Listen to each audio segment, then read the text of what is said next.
What up? What up? What up? Try to toasting a little bit.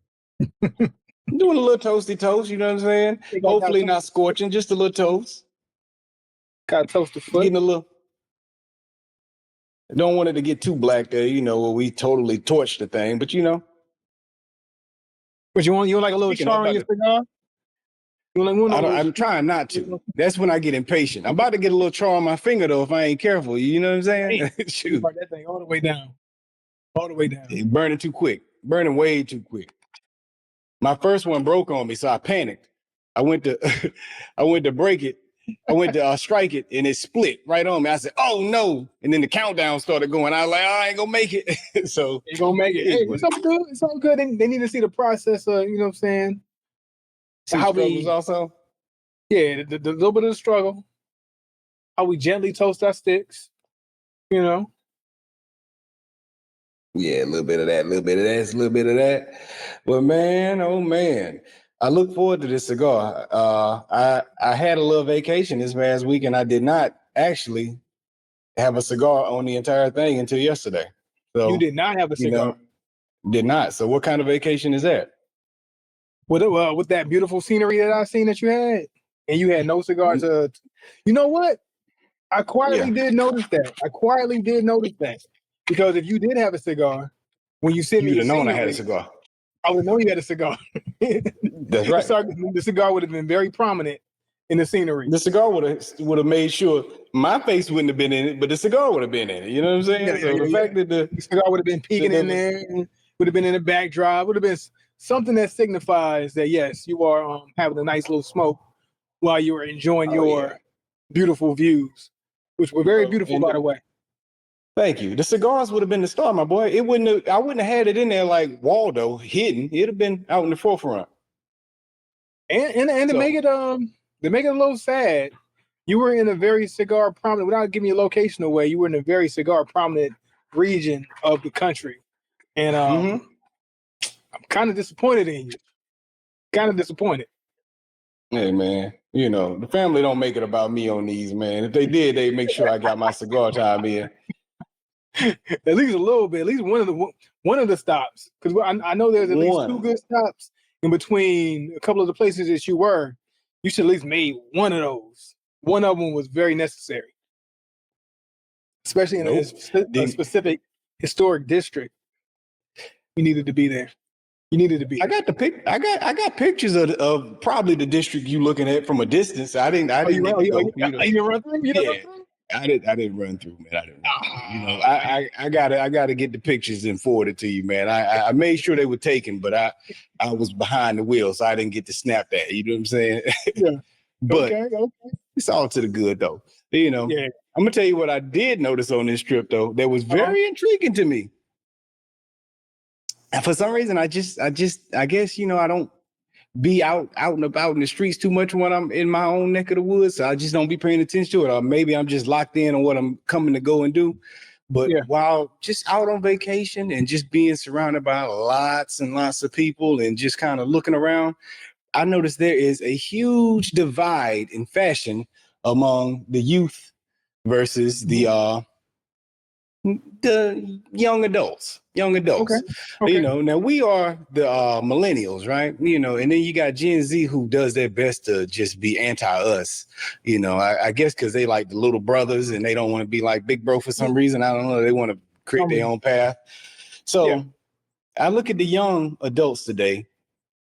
And the 25-year-olds, they got their little mustache with no beard, and they got their little old man hats and their old man clothes, little bitty booty shorts and stuff. You know what I'm saying? That's how they rocking with the big shirts on top and they low top shoes. But then I started looking around and I'm like, look at all these teenagers wearing baggy clothes. It didn't even hit me at first that it was teenagers. I just started seeing the resurgence of baggy clothes everywhere I was looking. Big shorts beneath the knees. Baggy stuff. I'm like, where are the baggy clothes? Then I started looking at who's wearing it, and it's teenagers. And I'm like, ooh, this is interesting. Gen Z doesn't even know they're old already. Like, you know what I'm saying? Their style is outdated. Because the youth beneath them is doing something totally different. They have no interest in what y'all doing. They don't want to look like y'all. They got their own thing going. And in the next 5 years, when those teenagers become the young adults and you become 30, they're gonna be clowning y'all. Y'all look gonna be outdated. Which by 30, usually you should start to see your generation kind of like shift. Not before then, but at least by it, you should start to see the shift. So they're probably about, I would say, 5 to 6 years premature to being pushed out. Yeah, they getting pushed out a little early, bro. Like they getting pushed out 25, 26. They look is not in like amongst the youth. The youth is going baggy again. They look like early 2000s. You know what I'm saying? And these kids, not when I say kids, I'm sorry, the young adults, the Gen Zers, you know, they kids to us, you know, they played out. They kids us, but they played out, man. They actually are all about comfort. They're wearing a lot of comfort stuff. And I'm gonna be honest, you know, a lot of the millennials who fall on the younger side of millennials, they tend to hop in with the Gen Z style, which is only gonna help contribute to y'all playing out even quicker. Because the old heads is doing it now. So what do you think is contributing to the fact that wave, saying that generation's wave came in and out so fast? Like, what made people think that, hey, that just ain't fly? That ain't it? Because, man, at the end of the day, they were doing old man stuff. You were doing old man stuff. You were doing stuff that wasn't hip, man. You know, I don't know if the dad shoes, the dad hat. Yeah. Hoochie daddy shorts. Hoochie daddy shorts. You were just doing stuff that it wasn't. You made it looks good, and I think it looks better than what the teenagers are doing. You know what I'm saying? But at the end of the day, it was never that fly. You know what I'm saying? So just in terms of like urban and hipness, it wasn't it. So let me ask you this: since we know they're going back to the baggy, and we came up in the baggy, are they doing it? Do you feel like they're doing the baggy justice? Do you feel like they're doing it like how? Well, I would say better. I'm going to say how we did it because they're doing it better. They are doing it better. You think they're doing it better? Okay, that's what I'm trying to get. Yeah, because they're sagging a little, but it ain't crazy like us. We were egregious with it. They're doing it more tastefully, but that doesn't mean they won't progress to egregious. You know what I'm saying? So, but as of now, they're doing it more tastefully. Still looks like crap to me. You know what I'm saying? But they're doing it more tasteful than we did. We were. When did that happen for us? Because I was watching it was a video of Jay-Z like on TikTok or YouTube or something like that. He had the belt on with the white shirt tucked into his jeans, and his jeans was at his waist. And I can remember a distinct period in time. This is like maybe late 80s, early 90s, where wearing the belt with your tuck in was still relatively the fashion, the wave. We might have still had big pants. Shirts might have still a little bit big, but we were still tucked in. We weren't sagging just yet. Like, when did that happen? Mid-90s. I'm gonna say mid-90s, about 94, 95. You know, I all I can see is Wu-Tang in my head when I think that. Now, I'm not gonna say they created it, but that's just, as a child, I see these wild dudes and I'm like, oh my God, look at these guys. You know what I'm saying? I think Wu-Tang, you know, but yeah, I'd say about 94, 95. You might be right. You might be right. By the time like a little bit more rambunctiousness came around, 90s. We were just coming out of Cross Colors. We was going Pele, Car Canal. You know, it was just switching up. Yeah, it was. I think it was around that time frame, man. You know, a lot back then. People were, like you say, it was baggy, but it was done differently, man. Yeah, we were still tucking it in. Yeah, you can't tuck it in once you get to sagging. Like my son, you ain't got 9 now, right? Tuck it in. You sagging so much. You ain't got enough shirt to tuck it in. Then my son is 9 and he's intrigued by this baggy sagging stuff now, and I didn't know why he started asking me that. But then after what I was seeing, it started clicking for me. That's the way he's going closer to the teenagers because that's who's cool to him at 9 years old. is those 14, 15-year-olds. Them 25-year-olds ain't cool to him. You know what I'm saying? So he's seeing them start to do the little saggy thing. And he was just asking me about the time frame. And I'm like, yeah, man, sags used to be crazy. People sag all the way down to the middle of their thigh. And if you sag too far, people would just snatch it down. They shank you. That's what we used to call it in like school. You know what I'm saying? Bop, snatch them down. Yeah. Yeah. Them days, man. But don't get caught. I never got caught. They never got me. They never got me. Yeah. Well, you get got if you went under the cheeks. If you did an under the cheek sag, like where you going mid? Might have inadvertently, not on purpose. But it just depends on where your sag was. You wouldn't even know. Yeah, it just depends on where your sag was. Like a subtle sag was just on the high cheek. You know, average sag, I guess mid cheek, you start to kind of drop under, you pull it up just slightly to stay on the midway. But what they call a deep sag is when you would go under, you know what I'm saying? And that's when you was just exposed, you know, and somebody would just play because they would be ridiculous. Why you doing too much, bro? Snatch. Yeah, gotcha. So let me ask you this though. So say your boy, when he grows up a little bit, he's like maybe 13, 14, maybe 15, and he's sagging. Are you going to correct him? Are you going to be like, nah, man, put your pants up? Or are you going to let him rock? I'm going to talk to him, but I'm going to let him rock. I'm going to talk to him. I'm going to put the bug in his ear. You look stupid. You know what I'm saying? But I'm not going to change it. I'm going to let him rock. Because I crossed that bridge. It was maybe a few weeks ago, actually. I crossed that bridge and my son, he was sagging. And I looked at him. And I just walked away. I didn't even say anything. I was going to say something about it. But I was like, man, when I was 16, I did it. You know what I'm saying? I was right there with him. But at this age, I wanted to tell him, man, pull your pants up, man. You look crazy, man. Come on now. But I let him rock. I'm like, you know what? Pull it up. I ain't going to tell him to pull it up, but I am going to let him know, hey, look, man, you know, you're going to regret that look. Like we said on the show, you're going to regret that. You know what I'm saying? But do you know, but it don't look good. And you're going to realize it don't look good later. But, you know, have fun, you know, be young. But put it in his ear. My pops never corrected me on the bagginess. I used to even rock the do-rag all the time. You know how crazy I was with the do-rag. It was do-rag all day, every day. So when my brother was around teen, the early 20s or whatever, my pops would have more voice. He would tell him, take the do-rag off, don't do that, don't wear that, blah, blah, blah, whatever. But then when it came to me, when I started doing it, my pops wasn't correcting it no more. Like he didn't really say anything. I don't know if it's because more the wave came in or it was like, all right, this is probably too big. Yeah, it's like, all right, everybody else doing it. And I'm like, whatever. So like, when my brother was like maybe like 17, 18, it was like maybe mid to late 90s. So my pops was more so on the, let me straighten that up. But then about 2000 came. It's been every kid I see for every kid I see in the last 4 years been doing this. He's been doing it like whatever. He gave in. Yeah, he gave in probably. More than likely, you know what I'm saying? Like it's one thing when, okay, first of all, it had been already happening, but it may not have hit Pop's radar because he just ain't, you know, he ain't connected to the culture no more. But when his kids start doing it, it's hitting his radar. So he don't even know it had been a thing for 2 or 3 years already by the time it hit his radar.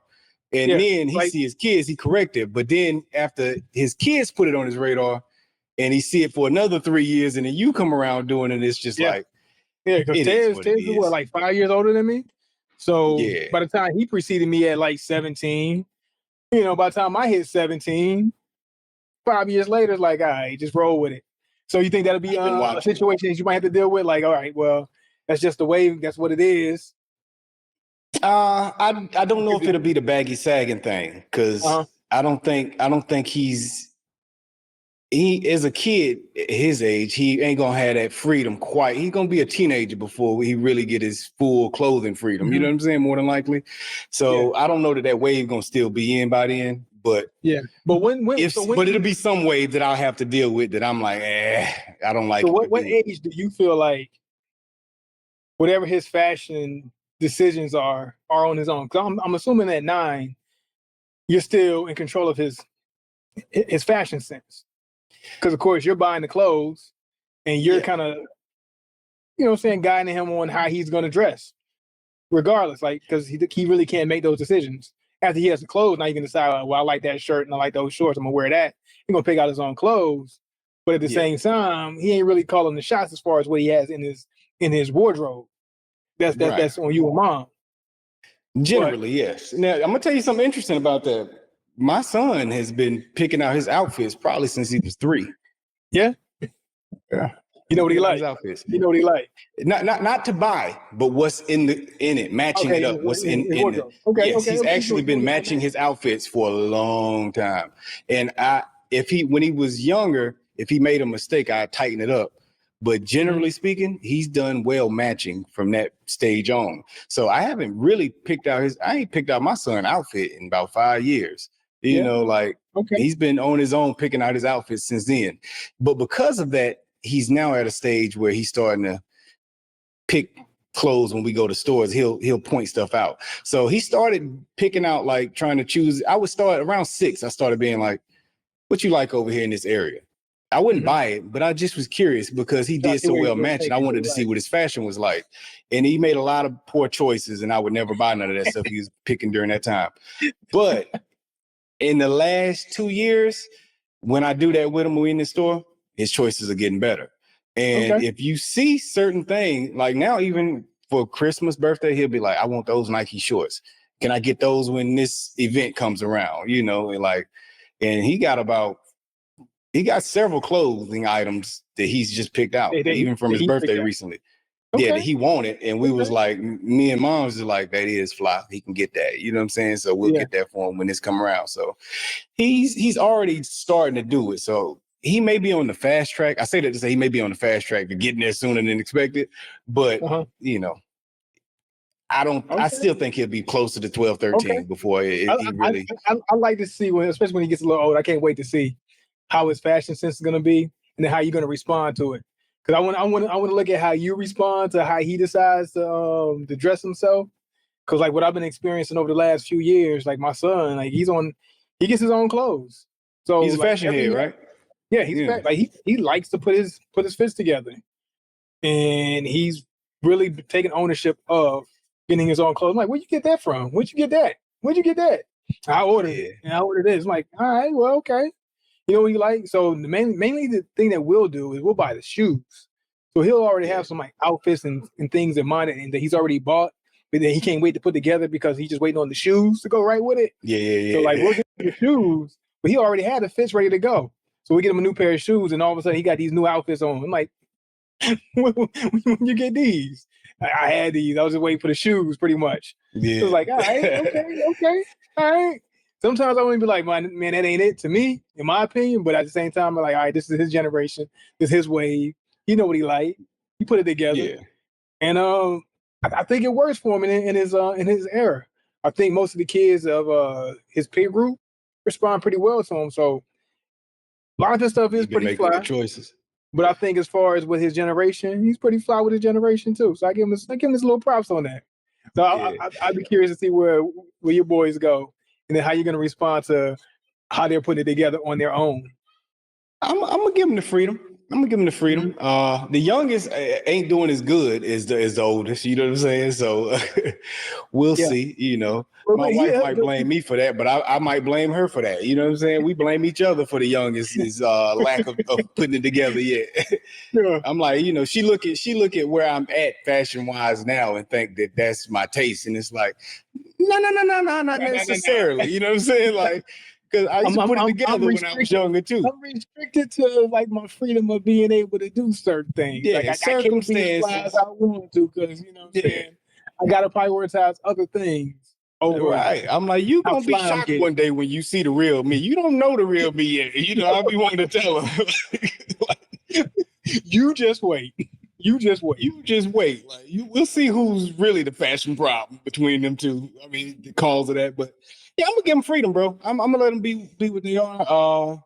I don't see me shutting them down, being like, no. You know what I'm saying? Like they had to, fashion gonna have to really go in a wild place. They're gonna have to look like Lil Baby at the concert for me to be like, all right, nah, chill. Whoa, nah, man.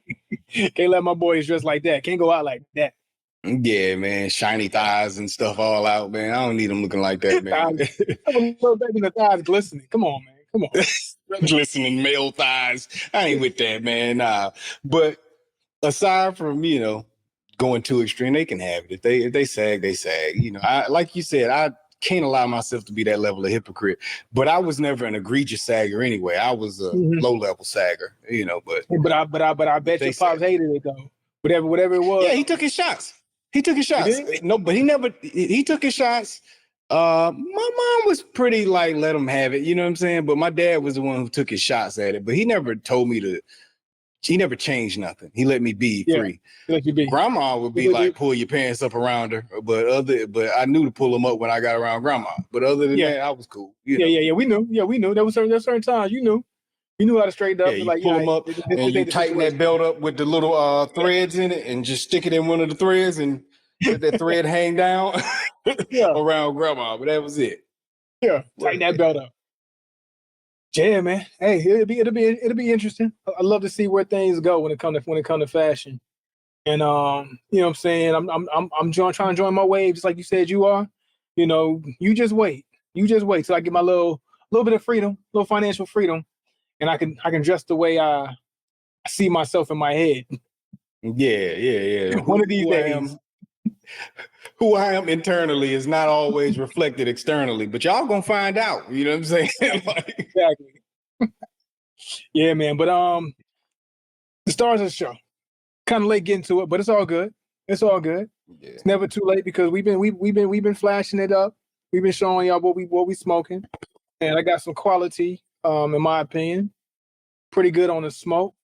So without further delay on the smokes, what we smoking today, I got the Rocky Patel Emerald. So I believe this is a new drop. Pretty band. Yeah. That green boy. So we got the Emerald. Let me go back to my details real quick. If I'm not mistaken, they told me that this came out like maybe 2 or 3 months ago. If I'm not mistaken. It's been pretty recent. Yeah, pretty recent. We have a wrapper that's Ecuador Habano, origin Nicaragua. Binder is Mexican and Nicaraguan, and then the filler is Nicaraguan as well. So we got a lot of Nicaragua and Ecuador Habano on the wrapper. A little bit of Mexicano in there. There you go. All right, cool. Sounds delicious.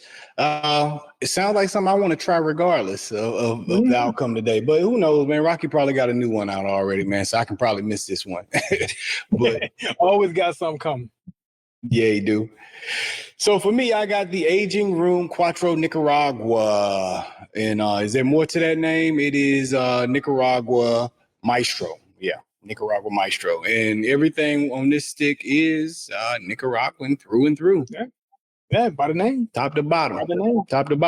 I'll say this though, and this stick right here did what made me grab it was it said in 2019 Cigar Aficionado, the 5-minute reviewers, they rated this the #1 cigar of the year and gave it a 96. Yeah, what year was that? 2019. 2019. Okay. Yeah. And I will say this, so we but I've heard it's been in the runnings for years though, even throughout that. Like there's a couple variations on this one. Hit that point, so when they finally gave him the nod. I think it's had the nod before, if I'm not mistaken, man. But it's stayed in the running since then. Yeah, it's always something that's kind of in the runnings. It's from what they say. So and you know what? I mean, like to Aging Room's credit, I smoked the Aging Room maybe earlier this past week. And I was pleasantly surprised and kind of mad at myself that I never gave Aging Room that kind of attention. I think I smoked one or two like maybe years ago and never really revisited. But when I sat down and I smoked that Aging Room a few days ago, earlier in the week, it was a nice smoke. Really enjoyed it. So hopefully you get the same experience. So let me tell you this, man. Mm-hmm. So when I was in the humidor, and of course, I'm always looking for a show stick. So I pick up a couple of show sticks. And then I'm always going to pick up something I want to smoke just for me. This is just for me. And I told you yesterday, I wanted that Placencia, that green band, right? Like, I have the great green band. But as I was in the humidor today, and I went to the green band, and then I walked past it. And you know where I walked to? Rocky Patel. Nope. I walked over to Oliva, and I grabbed me a V.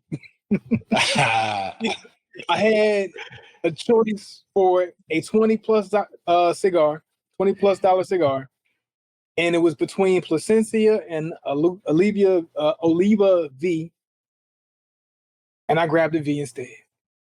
I went for the V over the Plasencia. That's not an outrageous decision, though.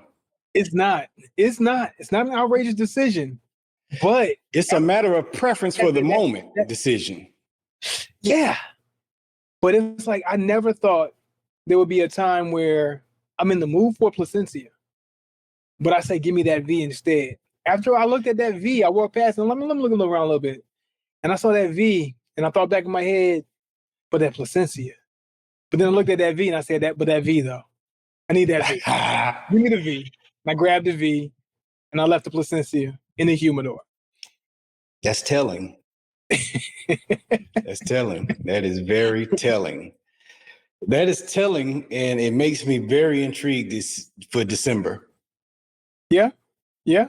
Makes for the year review of the favorite sticks for the year. Intriguing. It's intriguing. I've been my tempo with smoking those V's for the year. That tally rating is up there. I got a lot of tally marks for the V this year. I've been smoking them bad boys down. It has been a V year for you, and I don't know. I think I'm about even. I think I'm even on the. You only have halfway through the year. We'll see. Placencias. We'll see. We'll see who's gonna who expands neck and neck for you. It's here for me. It's been a whole lot more V's than Green Bay. I started with a box this year too, and then I have done some on my own too. You know what I'm saying? So, but I did. I've been doing my share of V's along the way, also quietly. You know what I'm saying? So it's I'm intrigued. What I had last time. I had the long one, the V, the long Lancero V. The Lancero. Yeah, I had the Lancero. Lancero was good. It's not the Millennial, but it was good. It was good. Or Millennial, however you say that thing. Yeah, it's not that. But, yeah. I'm wondering if it would be worth doing a dual episode. We've done it before where we had to smoke off. Put it to the test because you immediately. I am down for that. I am down for that. I'm down for that. You immediately find out the answer. Then they hit. One always hit a little different when you do the smoke off. It's like, okay, this was good. Because them Cohibas would sit nice by themselves. You sit down, you smoke a Cohiba. You know what I'm saying? And it's like, all right, this is nice. I like this. Top notch. Yeah. It's up there. Right. But when you went back to back with it, you side by side with them, one definitely stood out a whole lot more than the other. It was a large gap. It wasn't even close. But on their own, separately, you feel like they might be close. Yeah. It's like what's that dude's name who's out there on all the platforms doing all the races, Speed. And it's one thing when you see these people who run and they're runners and athletes and whatnot, and they get it done. But then he's been showing up and he's been showing out showing nah, there's a difference between me and you. I got some speed for real. And then when he went up against what's the guy? Noah Lyles or whatever from the Olympics. Yeah. And then we saw how much faster he was than speed. So it's like, okay, when you see somebody doing something on their own, you're like, all right, well that's definitely what it is. Fast. But then when you put them side by side, it's like, okay, there's no competition. That's what that Plasencia Cohiba episode was. That's exactly what it was. And we can make this comparison to piss some people off. It's kind of like when you put a Genesis next to a Mercedes. You know what I'm saying? That Genesis is a beast on its own. You know what I'm saying? But I don't know. You hop out of one, hop in the next, and drive, go and then take off. It might feel a little different. You feel the difference. I don't know, but Oliva is been a strong one on its own. It makes you feel all the same way, and I'm just curious. We got. Matter of fact, we're gonna book it. I don't know when we're gonna do it, but we got to book it. That is a great idea. We're gonna do it that Oliva Placencia side-by-side comparison. Don't do it yet. I got some more V's I want to enjoy because it's always the fear that this could destroy V for me. Yeah, put it towards the end. I don't want to. Placencia has been known to ruin some stuff. You know what I'm saying? So I don't want to do it. And you know what's crazy as you say that? Because I was walking by Cohiba today, and my thought was, man, Cohiba need to drop some new cigars. They need something new, mainly because of that comparison event that we had. I don't look at Cohiba with the same kind of admiration that I used to. Yeah. I don't look at it with the same kind of admiration. And it's only because of that event. Now, it's just as good as it always was, but now you just know, man, I can do better. You know what I'm saying? It's just kind of like, why go back to that, though? You know, but it's just good. It's just good. That event can ruin some things.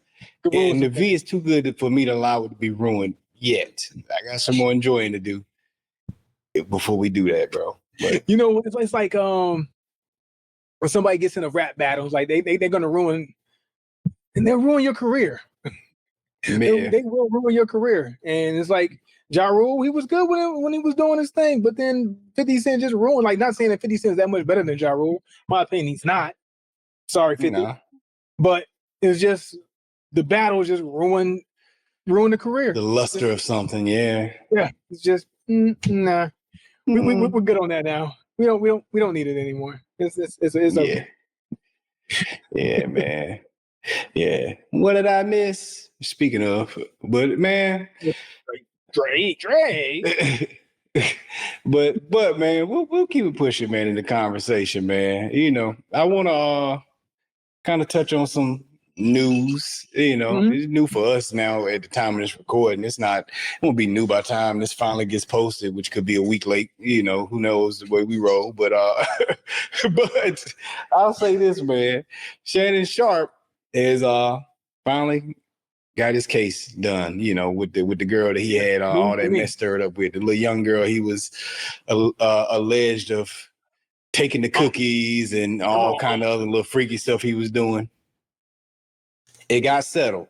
Now, I haven't done my homework to say exactly what it was settled as. It was settled without prejudice, I believe, which means that they can, and it could be with prejudice. I could have this flip-flop, but with or without prejudice, whichever one means that she can't re-sue him or re-bring this up. And they had an agreement where he's able to, where she's not able to, well, she had to acknowledge that they had a consensual relationship going on, which then eliminates that whole thing about him taking the cookies without permission. So a lot of people are saying this is a win for Shannon, but they're neglecting the fact that he ended up settling with an actual payout to this woman, which is what she wanted the entire time. So maybe it's a win where he didn't have to pay her the $50 million, but he still had to pay her money. It was a shakedown, successful. It's never, to me, it never looks like a win when they have to pay, but I can understand the move of going ahead and making that payout. That way you can get on with business as usual. And I think that's pretty much maybe his aim. It's like, you know what? Instead of trying to fight it, I'd rather just go on with business as usual. Because I'm missing out on a lot of money, a lot of endorsements that I could have. My potential moves are being slowed down by this whole thing that's looming. I got it looming.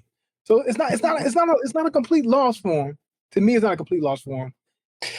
It doesn't look good. He probably had a lot of his freakiness that he didn't want to come out also. I'm sure he didn't want a lot of his bedroom activities coming out in the court case. You know, like it's like just let me just keep that low.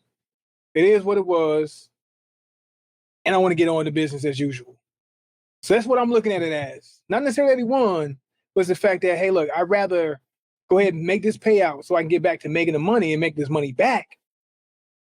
Just so you can just be satisfied. It's definitely a win for the person who was looking for the money. As you mentioned, I think we were discussing it before we got on, was the lawyer that she had was pretty much a shakedown artist. Am I getting that correct? Yeah, you got it right. That's my man that sued Diddy with 100 people, and he sued Jay-Z, and he's known for doing this recurringly. So based on the lawyer, that's his name, Tony Busby. Tony Busby. Yeah, that's right. So he met his intent. And by her employing the particular lawyer that she employed, I'm assuming that she made her intent. Like she met her intent. I just want to get some money off of this. Maybe not the 50 million I was looking for, but I got some bread out of it. I got some bread out of it. That's all I needed. You know what I'm saying? Yeah. Yeah. I'm pretty sure she got a significant amount where she's gonna live pretty nicely, comfortably, financial wise.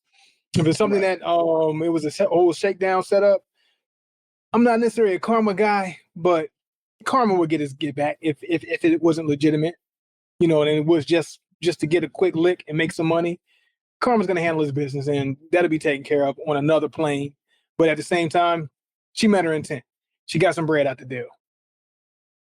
She got the win. To me, she got the win. Mm-hmm. Because ultimately, at the end of the day, people only care about the salacious stuff. So his reputation already took the hit. Even though they came and cleaned this up, how many people gonna talk about the cleanup? You know what I'm saying? People gonna all talk about when it was out there. That's gonna get way more headlines. About the cleanup.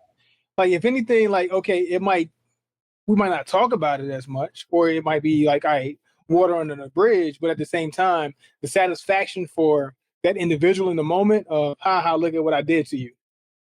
Mm-hmm. That's probably all she wanted. And some bread out of it. Make you look bad, get some money, and then go on with my life. Pretty much, man. And so anytime that you have to do the settlement, that's what they wanted. They wanted the settlement. They all want the settlement. You know what I'm saying? Like they couldn't do it with Jay-Z. He the only one who came out swinging and fighting, and he ran them right off. You know what I'm saying? He was down for the whole fight, but he knew he didn't do no dirt. We'll back up off this. Like, nah.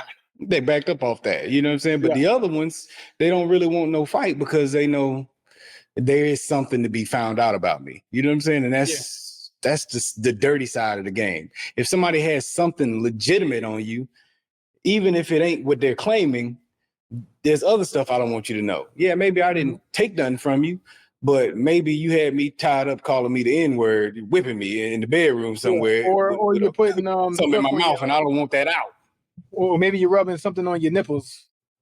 Or maybe you're rubbing something on your nipples and you don't want that out there. You know what I'm saying? Like, you never know. So there's something that Shannon was like, it's still, I want to move on with my life, but it's also she had enough on to make him say some things we don't need to discuss. Or I don't want to have in discussion, especially after I'm seeing what's coming out about Diddy. Yeah, I don't need people to know this about me either. I'm pretty sure Shannon got some of those. He gives that. Sorry, Unc, but you give that. You give that, bro. So, and I have no doubt that that's part of what it is for him. But hey, man, hopefully he ain't lose too many deals. You know what I'm saying? And if he did, hopefully they'll come back. And he'll be good. He can move on. But ultimately, man, you got to be aware of the shakedown. You got to be aware of the okie doke, because the okie doke is always there, man. And I see the MAGA lovers are learning that now. The okie doke is in full effect. Okie doke is there. And definitely we got an individual who probably didn't want some things to come out about them as well. So the agendas are there. The agendas are there, man. Epstein files. Nothing to see here. Why are we still talking about this? This guy, that whole thing, he was having the press conference and they asking him about what happened with the files. Y'all ain't gonna. He like, man, we got all these good things going on in that greatest economy, and why y'all still talking about this creep? He's dead and there's nothing to find. But he's blaming the Democrats for this also. And it's just like, of course. Nah, not necessarily. Look, man, the interesting thing is they threw all these files away. People are calling this the worst and the dumbest cover up of all time, because originally his team, the Trump administration, came out and said, we got all these names, we got videos, we got pages worth of information and this and that. And then afterwards they like, no, nothing. He was the only one. Actually, it turns out there was no client list. All the videos is just him. It was nothing but a conspiracy. It's a hoax. They all don't have nothing to believe. Ghislaine Maxwell's in prison for nothing, obviously, because there was nothing to see here. And he killed himself before he realized it was all a hoax and he really didn't have to kill himself. You know what I'm saying? So they released the footage from the whole day. with 1 minute missing and no foot. And they said, oh, that's just the error. It always glitches at that time of day. And the footage is not on his cell. The footage is not on his, and they just like, see, told you, nothing to see here. Nothing here. Nothing here. Yeah, nothing here, man. You know, and it's just like, wow, you know, that is insane to say that.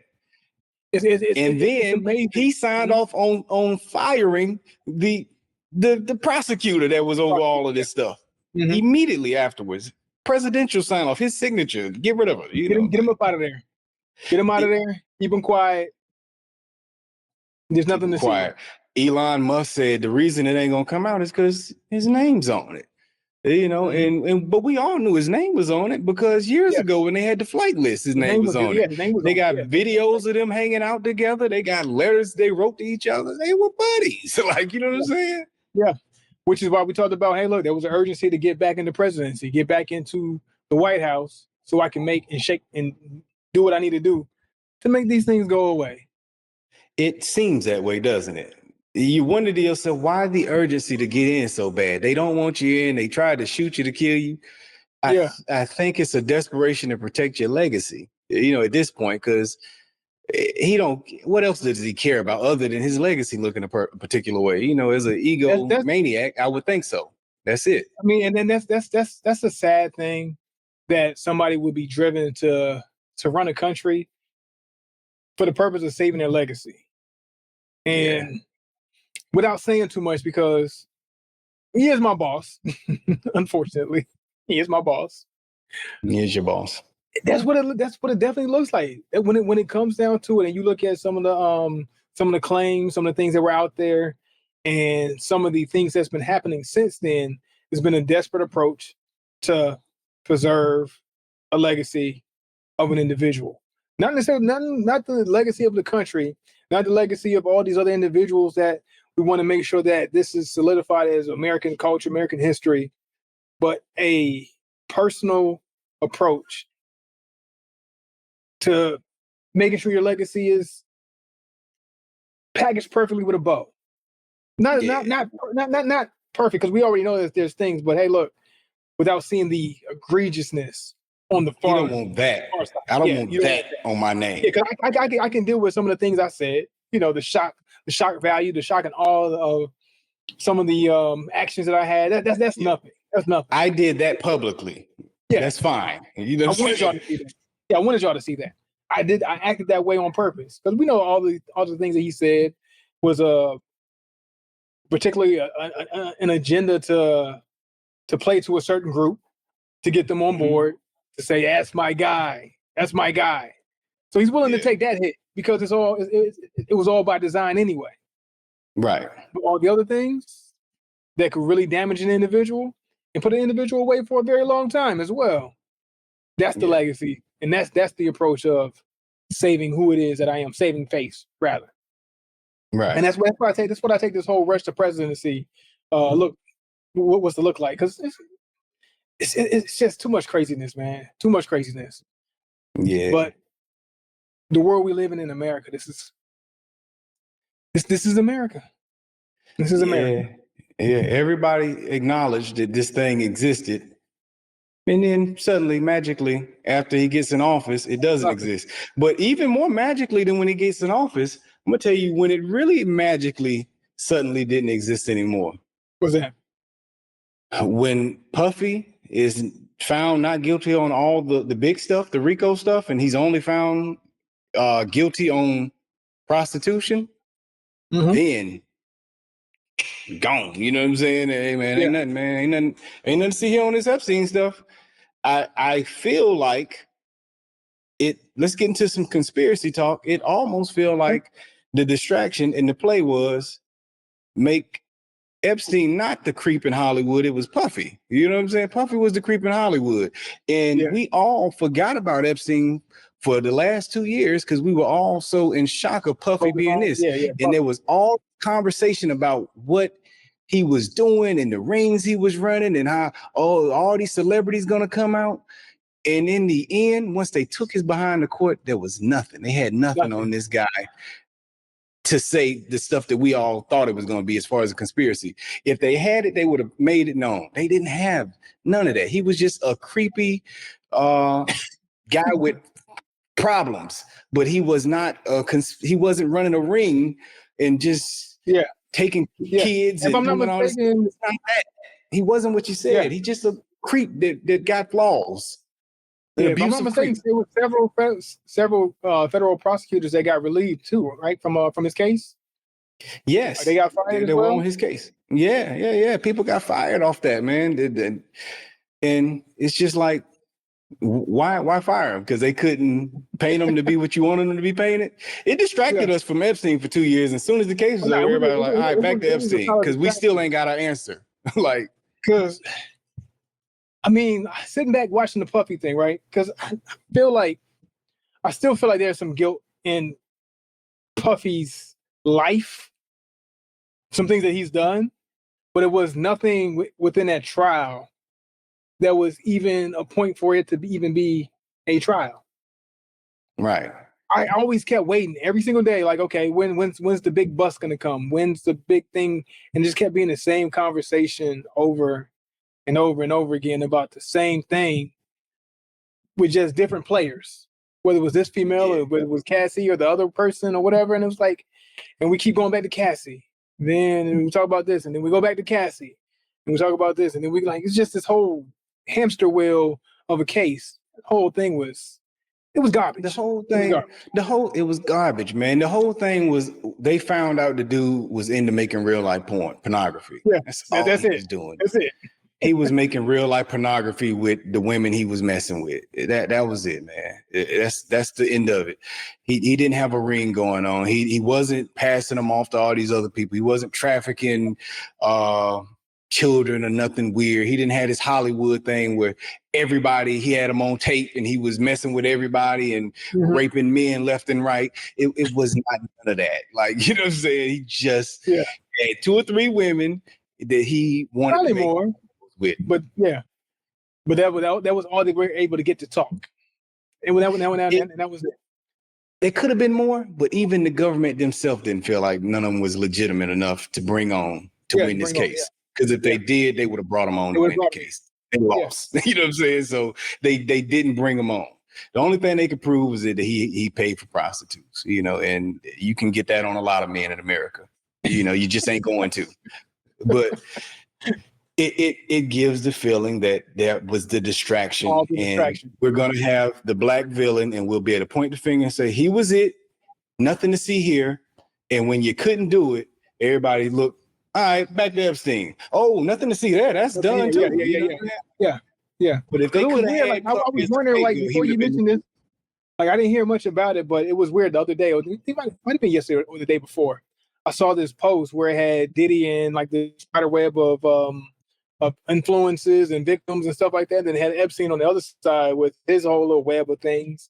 And it was like this comparison. I didn't even think about it until you mentioned it today, like why that post was the way it was. We have a Diddy and an Epstein, and they're trying to draw the comparisons in the spider web of players along the side of these two different cases. And it makes sense.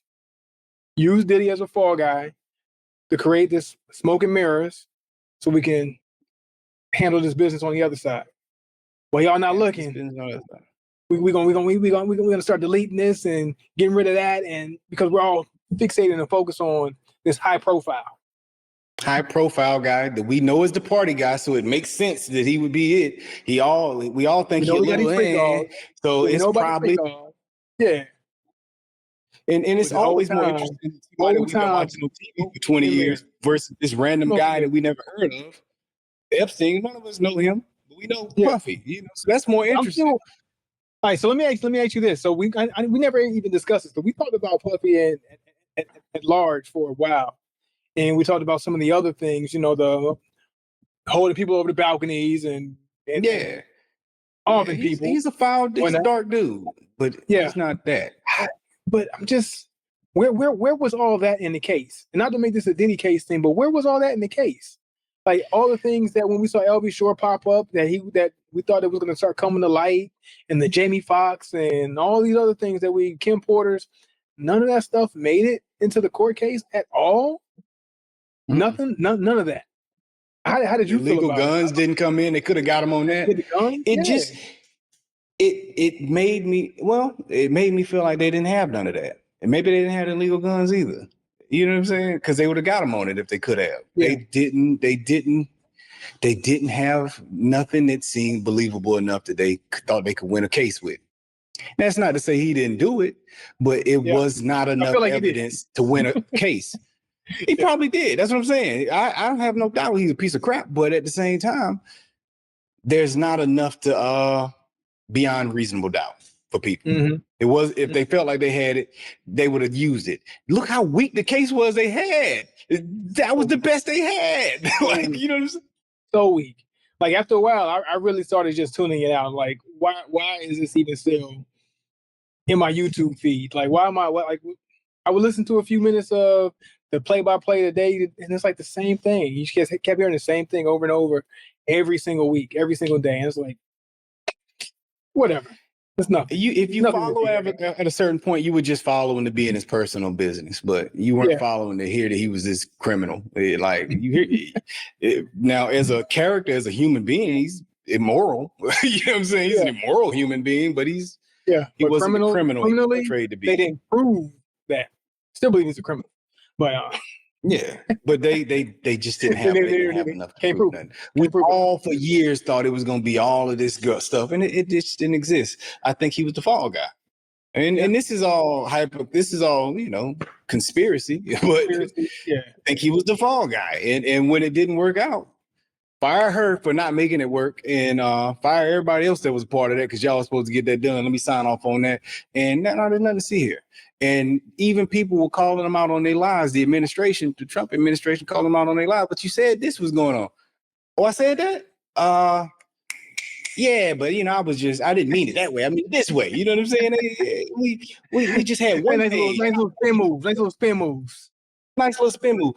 Video? Oh yeah. We got the video. We'll drop it. And then time is missing from it. And then it's not even angled on the cell. You know what I'm saying? It's just like, but it's amazing because you think about it, you say a lot of powerful people can get together and agree on some things. You know what I'm saying? I always say this government is a game where they make it seem like they're divided, but really they get together afterwards and go have lunch. And that's what this game is. They look divided, but then when they all have a common goal, they'll figure their common goals out. Hey, look, man, Bill, I see your name's on the list. You was on that flight as many times as I was. We was hanging out. Tell Hillary, man, get off my back about this. I'm going to make it disappear. I would love to be a fly on the wall of some of these conversations in those realms to see like really the camaraderie that's really there. But when they play it out in front of the American public, it's all this vitriol between parties and groups and individuals. When, like you said, it's probably really not. Like, come on, man, come on.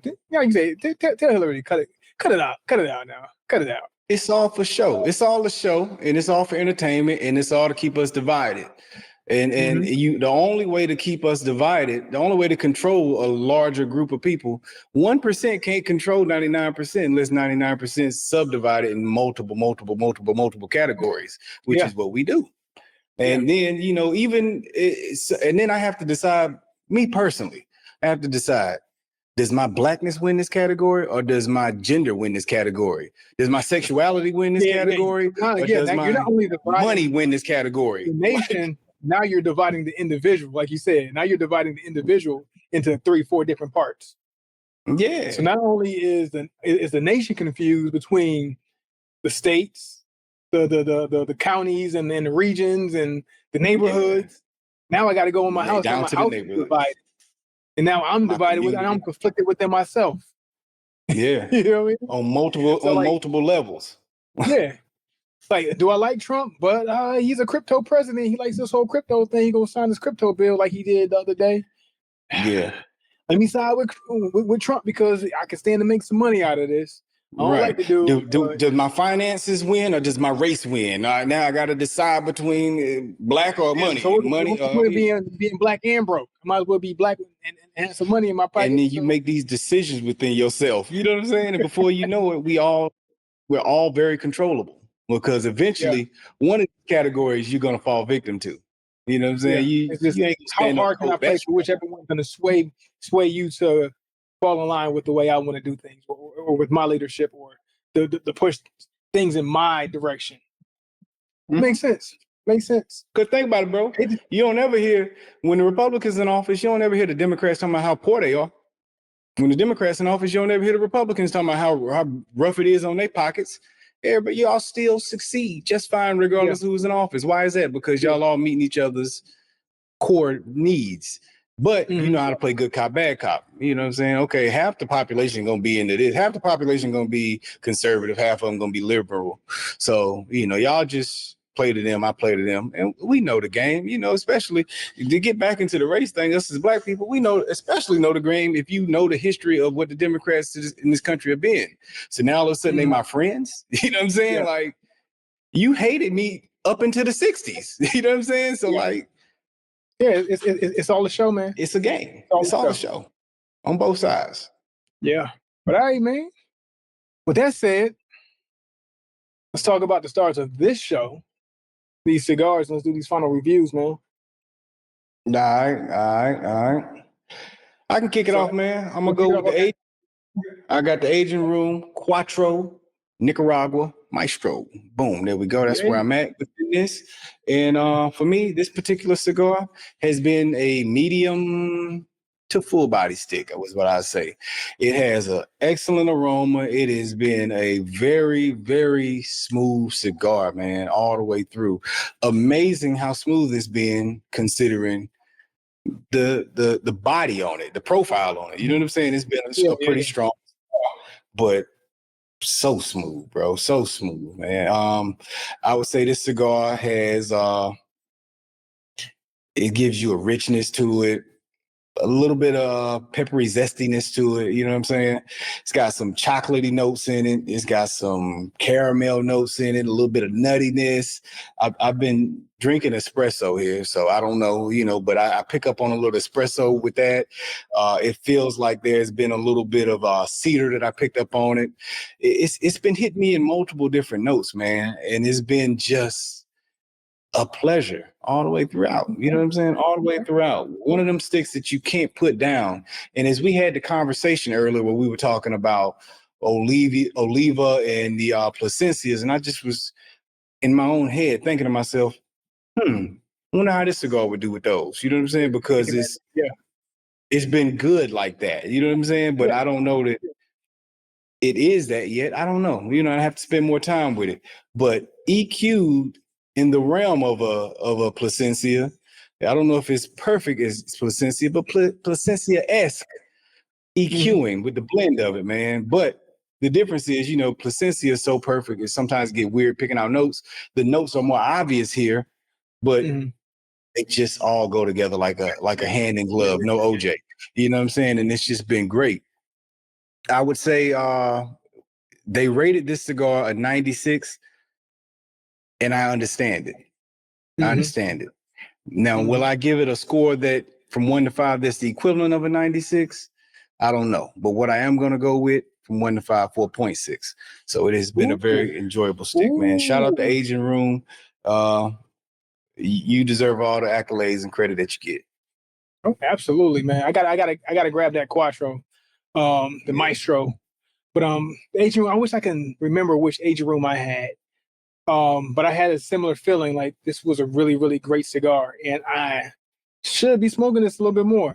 So I'm not shocked, not surprised by that rating at all. Aging Room has done very well in my recent memory.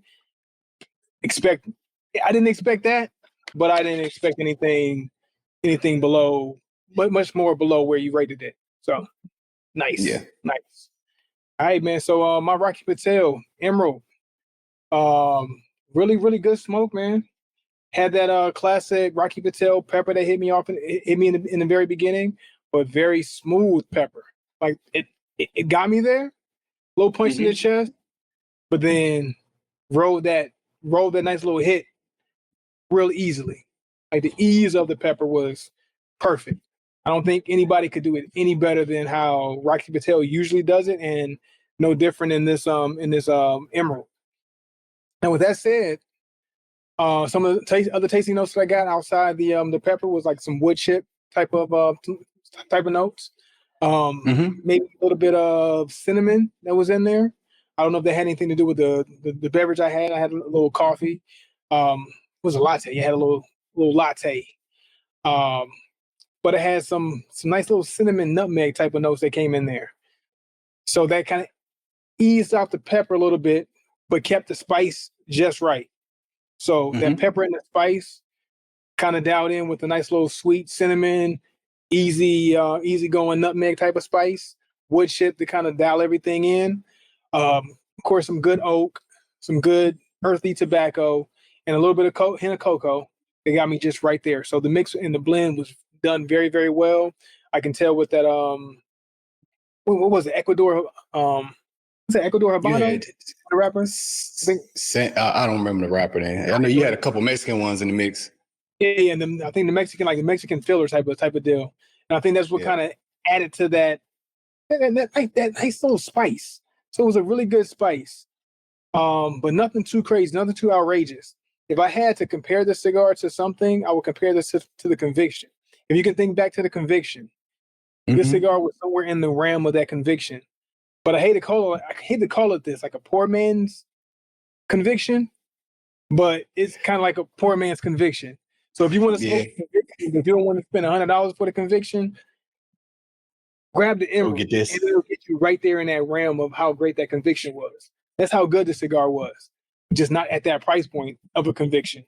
So really good cigar. Had to relight it a few times. I have a fan blowing on me, so I'm gonna say that maybe I had to relight my cigar a few times because of the fan that was blowing on my cigar as I was smoking it. So I'm not gonna say too much on the construction because as you saw in the very beginning, my ash was nice. My ash was nice. So really greatly constructed. Had to relight a few times, but I'm not gonna take that as a ding on the cigar itself. I'm gonna blame it on my fan. But so I enjoyed the smoke, and I definitely would pick this up again. Probably over most other Rocky Patels, I would grab this Emerald. Of course, it has the what was the Year of the Snake, the Year of the Rat. Those cigar brands that were pushed out, those are still top notch. Conviction is still top notch. But if I wanted something that was close to that, but not necessarily in that price range, I'm going with the Emerald. I'm going with the Rocky Patel Emerald. So really great smoke. Thoroughly enjoyed it. So to rate this cigar out of 5, I'm gonna give it a solid 4.4. I'll say 4.3, but 4.4. Yeah, give it a 4.4. Right there at the cusp of a 4.5, almost over that 4.5 notch, but just a little bit under. Just a little bit under. Really enjoyed it. So good drop by Rocky Patel. There you go, Rocky. You don't always overdo it and drop too many and then mess up. Yeah. It was right on time with this one. It was an on-time stick. So good release by Rocky Patel. Cool. All right, well, that's it for this week's episode of the Cigars and Everything Else podcast. We appreciate y'all for tuning in this week, and we'll get with y'all later. Keep your sticks up high. Hey. We out. We will do that.